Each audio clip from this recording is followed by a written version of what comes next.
نے فرمایا کہ اگر کوئی آدمی اس اس زمین کو قدیم کے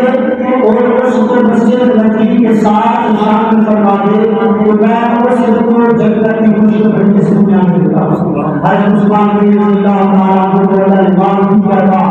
مال سے زیادہ کو جملہ کرنا ہوگا کہ مال سے زیادہ اللہ نے اپنے دل کو سخی بنایا۔ اگر کسی انسان کے پاس مال ہو، مال اور بدن کی اتنی بے بنا اس کے پاس مقدار ہو، ان تک جو بے انتہا ان گنے اس کے پاس مقدار ہو، اگر اس انسان کا دل سخی نہ ہو، وہ سخاوت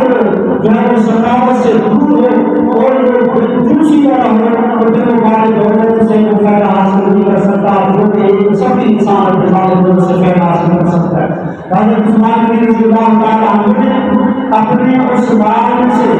اس بدن جو ایک ملکیت کی بات بیان کرتا ہے کہ یتیم بچے تھے ان کے والد کرا وہ زور دے چکا تھا اور ان یتیموں کے جو بدن موجودہ اس وقت جو والد تھے ان سے حضرت عثمان رضی اللہ تعالیٰ عنہ نے 20 یا 25 ہزار درہم کے بدلے وہ زمین خریدی اور زمین خرید کر کے آپ صلی اللہ علیہ وسلم جب میں آئے اور فرمایا کہ رسول یہ زمین میں نے لے لی ہے اور یہ زمین اپنی ملکیت میں لاتے اللہ کی راہ میں مسجد کے نام پر باز کرا۔ پھر اس کے بعد آپ صلی اللہ علیہ وسلم نے اس مسجد نبی کو جو ابتدائی تعریف کی گئی، پھر دوسری بات جب اس کو پورا کیا گیا تھا جو زمین اس مسجد نبی کے ساتھ شامل کی گئی، جو زمین کا حصہ زمین کا ٹکڑا مسجد نبی کے ساتھ جب شامل کیا گیا تھا وہ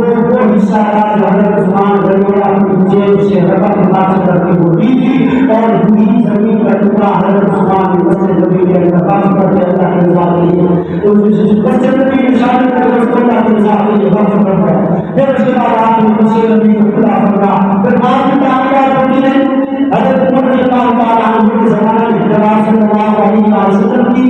وفات ہوئی اور اس کے بعد حضرت ابو بکر رضی اللہ تعالیٰ عنہ خلیفہ راشدین بنے۔ حضرت ابو بکر صحیح نے